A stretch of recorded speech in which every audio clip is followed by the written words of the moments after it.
আসসালামু আলাইকুম। আমি জান্নাতি সিলেট থেকে বলছি। কাছে দূরে দেশ এবং দেশের বাহিরে যে যেখান থেকে আমার ভিডিওটি দেখছেন, আশা করছি আল্লাহর রহমতে সবাই ভালো আছেন। আমরাও আলহামদুলিল্লাহ ভালো আছি। বাংলাদেশি ব্লগার এসএন জান্নাতি চ্যানেলে আপনাদেরকে আরও একবার স্বাগত জানাই। সকালে বাচ্চাদের স্কুলে পাঠিয়ে এখন ঘরগুলো গুছিয়ে নিচ্ছি। আমার বাচ্চাদের খেলার মাঠ যেন এই বিছানা। এই বিছানায় ওরা সব ধরনের খেলা খেলে, তাই চাদরগুলো তাড়াতাড়ি নোংরাও হয়ে যায়। তো একটা তুলে অন্যটা বিছিয়ে নিলাম এখন। আমার আজকের ভিডিওটি যদি আপনাদের কাছে ভালো লেগে থাকে তাহলে প্লিজ একটা লাইক দিতে ভুলবেন না। চাইলে চ্যানেলটিকে সাবস্ক্রাইব করেও রাখতে পারেন। এতে করে আমি ভিডিও ছাড়া মাত্র আপনাদের কাছে নোটিফিকেশন পৌঁছে যাবে আর আপনারা সেটা দেখে নিতে পারবেন। আর আপনারা যারা কাজগুলো অলরেডি করে নিয়েছেন, আপনাদেরকে অসংখ্য ধন্যবাদ।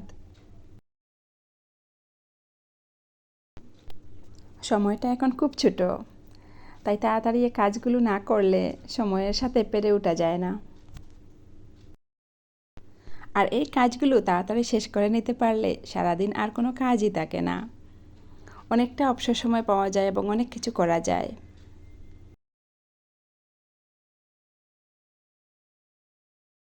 এই কাজগুলো শেষ হতে না হতেই কাকি চলে এসেছেন। বলছেন, কাকিমা চলে আসেন রান্নাঘরে, কী কাজ করব। আসলে কাজের জন্য কোনো শেষই নেই।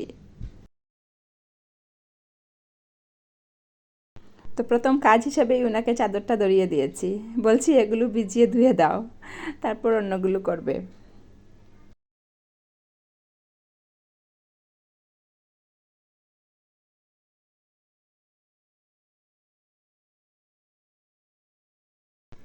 প্রতিদিন এত বালু কোথা থেকে যে আসে। এই মধুর বোতলটা আমি ফেলে দিতে চেয়েছিলাম, কিন্তু আমার ছেলে এটাতে নাকি পানি রাখবে, তো এটা আছে এখানে সেখানে।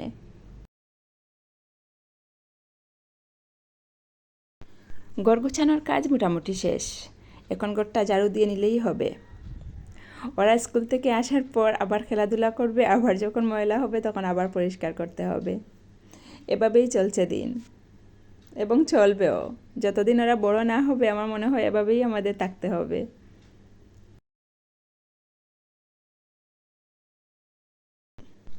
আমার ছেলে ইদানিং কাগজ কেটে ফুল বানানোর প্রতি খুব মনোযোগী হয়েছে। কতদিন এটা চলবে জানি না।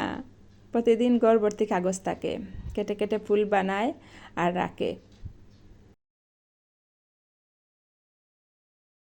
তো কিছু বলি না, মনে করি তাও ভালো, একটা তালে তো আছে। ঘরের মধ্যে কি আর করবে, আমাকে তো বিরক্ত কম করছে, এটাই ভালো।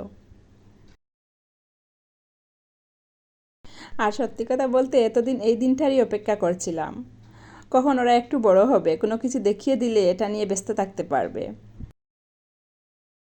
এর আগে যে খেলাই দেখিয়ে দেই না কেন, বাবা কিংবা মা একজনকে সাথে থাকতেই হতো। তো সে সময় এবং সুযোগটা আমাদের কম ছিল, তাই এই দিনটার অপেক্ষা করেছিলাম। আলহামদুলিল্লাহ, এখন খুব ভালোই লাগছে।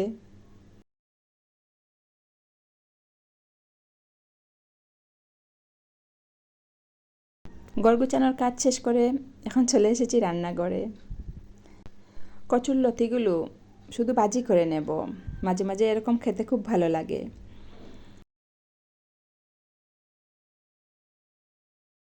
তেলের মধ্যে পেঁয়াজ রসুন খুব ভালোভাবে ভেজে নিয়েছি, তারপর কচুর লতিগুলো দিয়ে দিয়েছি, তারপর রেগুলার মশলাগুলো দিয়ে দিলাম, হলুদ গুঁড়ো, ধনিয়া গুঁড়ো এবং মরিচ গুঁড়ো। সব শেষে স্বাদ মতো লবণ এবং সামান্য রসুনের আচার দিয়েছি। এটা খেতে কিন্তু খুব সুস্বাদু হয়।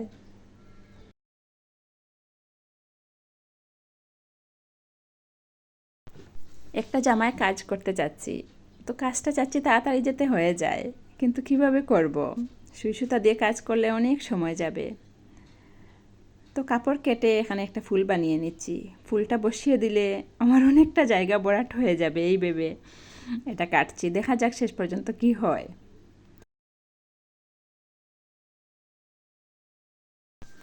এঁকে নিয়েছি, এখন কাটার পালা। এই দেখেন, আপনারা হয়তো বা বেশি দেখতে পাচ্ছেন না, কিন্তু আমি দেখতে পাচ্ছি, কেটে নিতে পারবো। কাটতে খুব ভয় করছে যদি বেশি কেটে নেই।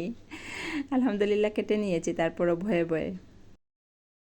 এই কাজগুলো একটা সময় আমরা কত যে করেছি যখন কলেজে ছিলাম তখন, আর এখন ইউটিউবে সবার ভিডিও দেখে মনে হয় এই কাজগুলো আমরা কত করলাম, আর এখন ওরা কত সুন্দর ভিডিও করে দিচ্ছে, আমরা শুধু বসে বসে দেখছি।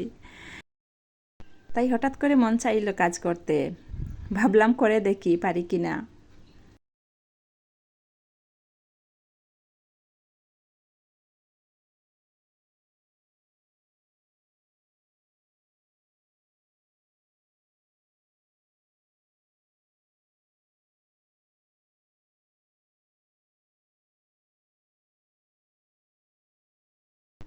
আলহামদুলিল্লাহ কেটে নিয়েছি, অনেকটা সুন্দর হয়েছে ফুলটা আমার। আমি আসলে ভাবিনি যে এভাবে। তারপরে এই ফুলটাকে জামার উপর বসিয়ে সুন্দর করে সেলাই করে নিচ্ছি।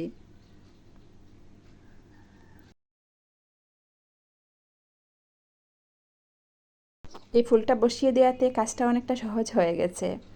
মধ্যখানে অনেকটা জায়গা ফাঁকা আছে যেখানে আমাকে সেলাই না করলেও হয়ে যাবে।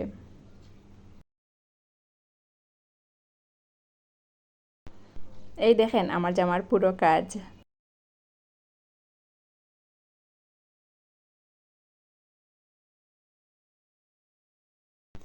আপনাদের সবার সুস্বাস্থ্য কামনা করে আজকের ভিডিওটা এখানেই শেষ করছি।